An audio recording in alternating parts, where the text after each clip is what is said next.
A última geração. Parte 2. A rebelião que se verificou no céu e introduziu o pecado no universo de Deus, deve ter sido terrível tanto para ele como para os anjos. Até certo momento, tudo fora paz e harmonia. Desconhecia-se a discórdia, prevalecia apenas o amor. Então, ambições profanas agitaram o coração de Lúcifer. Ele decidiu que queria ser igual ao Altíssimo. Elevaria seu trono acima das estrelas de Deus, sentar-se-ia no monte da congregação, da banda dos lados do norte. Isaías 14:12-14. Essa declaração de intenções foi o mesmo que querer depor a Deus e usurpar seu lugar. É uma declaração de guerra. Onde Deus se sentava, Satanás queria sentar-se. Deus aceitou o desafio. Não temos declarações diretas quanto aos meios empregados por Satanás para aliciar ao seu lado uma multidão de anjos. É muito claro que ele mentiu. Também é incontestável que desde o princípio ele foi homicida. João 8:44. Como o homicídio tem seu começo no ódio e como esse ódio culminou na morte do Filho de Deus no Calvário, podemos crer que a ira de Satanás não se dirigia apenas contra Deus Pai, mas também, e mais especialmente, contra Deus Filho. Em sua rebelião, Satanás foi mais longe que fazer uma simples ameaça. Exaltou realmente seu trono, dizendo: Eu sou Deus, sobre a cadeira de Deus me assento. Ezequiel 28:2. Quando Satanás assim estabeleceu seu governo no céu, a questão ficou bem definida. Os anjos entenderam-na claramente. Todos deveriam posicionar-se a favor ou contra Satanás. Em caso de rebelião, há sempre uma queixa, real ou imaginária, que se apresenta como pretexto. Surge em alguns o descontentamento, e ao não conseguirem remediar a situação, recorrem à rebelião. Os que simpatizam com a causa rebelde, a ela se unem. Os demais permanecem leais ao governo, e é claro, se dão bem, caso ele sobreviva. Ao que parece, o que se passou no céu foi algo semelhante. O resultado foi a guerra. Houve batalha no céu. Miguel e os seus anjos batalhavam contra o dragão e os seus anjos. Apocalipse 12:7. O resultado podia ser previsto. Satanás e seus anjos não prevaleceram, nem mais o seu lugar se achou nos céus. E foi precipitado o grande dragão, a antiga serpente, chamada Diabo e Satanás, que engana todo mundo.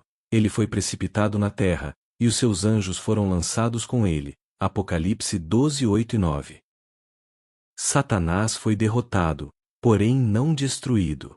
Por seu ato de rebelião, declarara que o governo de Deus tinha faltas, e pelo estabelecimento de seu próprio trono, pretendera possuir maior sabedoria ou justiça que Deus. Essas pretensões são inerentes à rebelião e ao estabelecimento de outro governo. Deus não se deu ao direito de negar a Satanás uma oportunidade para demonstrar suas teorias. Para remover toda dúvida da mente dos anjos, e mais tarde do homem, Deus deveria deixar que Satanás prosseguisse em sua obra. Permitiu-lhe, pois, viver e estabelecer seu governo. Durante os últimos 6.000 anos, Satanás tem dado ao universo uma demonstração do que faria o mesmo, caso lhe fosse concedida a oportunidade. Permitiu-se que essa demonstração continuasse até agora. E que demonstração tem sido? Desde que Caim matou Abel, tem havido ódio, derramamento de sangue, crueldade e opressão na terra. Tem-se espezinhado a virtude, a bondade e a justiça. O vício, a vileza e a corrupção têm triunfado. O homem justo tem sido presa do homem mau. Os mensageiros de Deus têm sido torturados e mortos. A lei divina tem sido calcada no pó. Quando Deus enviou seu Filho, em vez de honrá-lo, os homens perversos, sob a instigação de Satanás, o penduraram no madeiro. Mesmo então, Deus não destruiu a Satanás. A demonstração devia ser completa. Unicamente quando os eventos finais estiverem ocorrendo, e os homens estiverem a ponto de exterminar uns aos outros, Deus intervirá para salvar os seus. Então não restará dúvida na mente de qualquer um, de que Satanás, caso houvesse assumido o poder, teria destruído todo vestígio de bondade, tirado Deus do trono, assassinado o Filho de Deus, e estabelecido um reino de violência, fundado no egoísmo e na cruel ambição. O que Satanás tem demonstrado é realmente o seu caráter, e a que ponto pode levar a ambição egoísta. A princípio, ele queria ser semelhante a Deus. Estava insatisfeito com sua posição como o mais alto dos seres criados. Ele quis ser Deus. E a demonstração tem revelado que, quando uma pessoa fixa um alvo egoísta, não deixará que nada bloqueie o seu caminho. Quem quer que se lhe oponha deve ser afastado. Mesmo que seja o próprio Deus, ele deve ser removido. A demonstração mostra que a alta posição não é suficiente para o indivíduo ambicioso. Precisa alcançar a mais elevada, e ainda assim não se contenta. Geralmente, uma pessoa em posição inferior sente-se tentada a crer que ficaria satisfeita se sua posição melhorasse. Ela tem, no mínimo, certeza de que ficaria satisfeita caso alcançasse a mais alta posição possível. Mas será que ficaria mesmo? Lúcifer não ficou. Ele ocupava a mais alta posição possível. Mas isso não lhe agradou. Queria outra mais elevada ainda. Desejava ser o próprio Deus. A esse respeito é muito frisante o contraste entre Cristo e Satanás. Este queria ser Deus. E desejava-o tanto que estava disposto a fazer qualquer coisa para alcançar seu alvo. Cristo, por outro lado, não considerou o ser igual a Deus, algo a que devesse se apegar. Humilhou-se voluntariamente, e foi obediente até a morte, e morte de cruz. Filipenses 2:5-8. Era Deus e fez-se homem. Isso não foi um arranjo temporário somente com o intuito de demonstrar sua boa vontade, mas se evidencia pelo fato de que ele permanecerá para sempre como homem. Satanás exaltou a si mesmo. Cristo se humilhou. Satanás quis ser Deus. Cristo se fez homem. Satanás quis sentar-se como Deus sobre o trono. Cristo, como servo, se humilhou a lavar os pés dos discípulos. O contraste é completo. No céu, Lúcifer foi um dos querubins cobridores, Ezequiel 28:14. Isso parece referir-se aos dois anjos que no lugar santíssimo do santuário, estavam sobre a arca cobrindo o propiciatório. Esse era indubitavelmente o cargo mais alto que um anjo podia ocupar, porque a arca e o propiciatório estavam na presença imediata de Deus. Esses anjos eram os guardas especiais da lei. Velavam sobre ela, por assim dizer. Lúcifer era um deles. Em Ezequiel 28:12, contém uma interessante declaração acerca de Lúcifer: Tu eras o selo da simetria e a perfeição da formosura. A expressão para a qual queremos chamar a atenção é: Tu eras o selo da simetria. O significado disso não é muito claro. Pode-se interpretar a tradução de várias maneiras. Parece evidente, no entanto, que a intenção é demonstrar a alta posição e o exaltado privilégio que tinha Satanás antes de cair. Era uma espécie de primeiro-ministro, um guarda do selo. Como num governo terrestre, um documento ou uma lei deve ter o selo para ser válido, assim também no reino de Deus se usa um selo. Deus parece ter distribuído aos anjos as suas tarefas, assim como aos homens designou as deles. Um anjo está encarregado do fogo, Apocalipse 14:18. Outro tem domínio sobre as águas, Apocalipse 16:5. Outro tem a seu encargo o selo do Deus vivo, Apocalipse 7:2. Embora, como já dissemos, não seja muito clara a expressão de Ezequiel 28:12, alguns se sentem justificados por traduzi-la assim: Tu aplicavas o selo ao mandamento. Se isso for sustentável, se Lúcifer era o primeiro-ministro e guarda do selo, temos aqui uma razão do porquê ele quis colocar sua própria marca, em lugar do selo de Deus, quando abandonou sua primeira morada. O fato de que Satanás tem estado muito ativo contra a lei é evidente. Se a lei de Deus é o reflexo de seu caráter e se esse caráter é o oposto ao de Satanás, este é por ela condenado. Cristo e a lei são um. Ele é a lei viva, a lei feita carne. Por esse motivo, a vida de Cristo constitui uma condenação. Quando Satanás fez guerra a Cristo, combateu também a lei. Ao odiar a lei, aborreceu a Cristo. Cristo e a lei são inseparáveis. No Salmo 40, verso 8, encontra-se uma interessante declaração. Disse Jesus: Deleito-me em fazer a tua vontade, ó Deus meu. Sim, a tua lei está dentro do meu coração.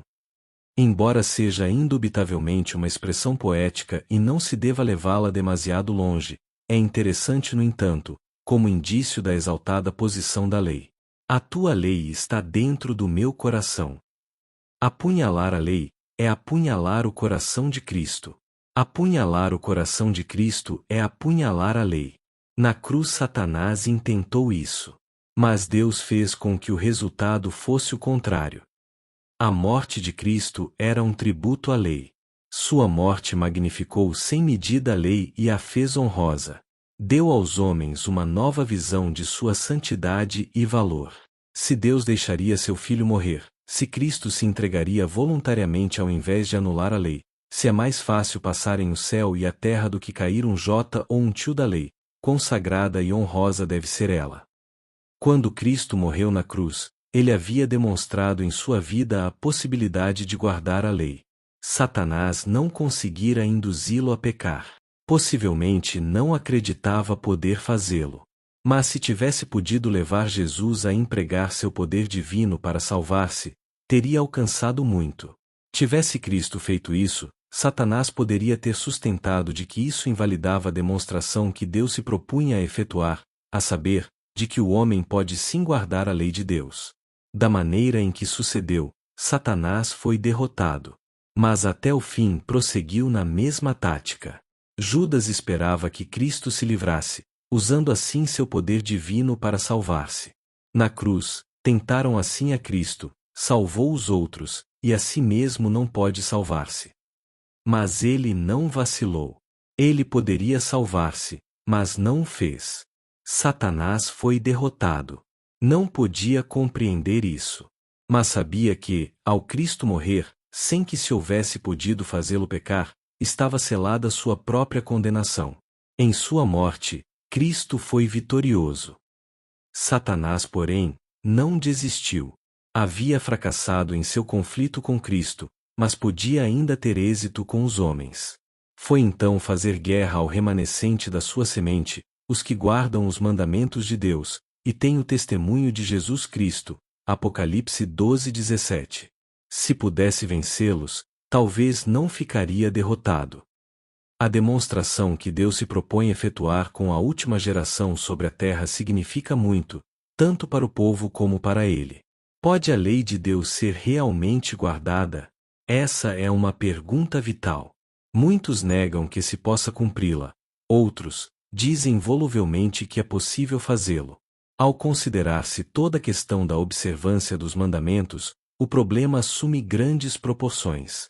A lei divina é excessivamente ampla, abrange os pensamentos e intentos do coração. Julga tanto os motivos como os atos, tanto os pensamentos como as palavras.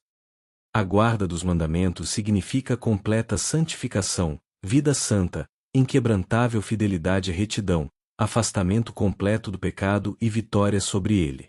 Bem pode exclamar o mortal: para essas coisas, quem é idôneo? No entanto, produzir um povo que guarda a lei é a tarefa a qual Deus se propôs e que espera realizar. Quando Satanás afirmar em desafio, dizendo: ninguém pode guardar a lei, é impossível. Se existe alguém que possa fazê-lo, ou que o haja feito, mostrai-os a mim. Então, Deus responderá calmamente: aqui estão eles, aqui estão os que guardam os mandamentos de Deus e a fé de Jesus. Apocalipse 14:12. Digamo-lo reverentemente: Deus deve aceitar o desafio de Satanás. Não é seu plano nem parte de seu propósito submeter os homens a provas às quais somente uns poucos escolhidos podem sobreviver. No jardim do Éden, Deus submeteu Adão e Eva ao mais leve teste que podia ser concedido.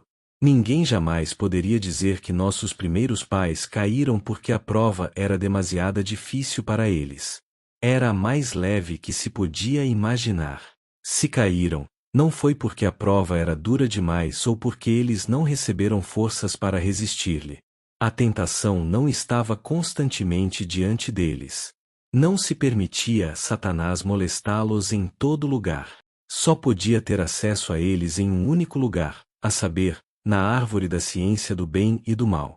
Eles conheciam esse lugar. Podiam manter-se afastados deles se o quisessem.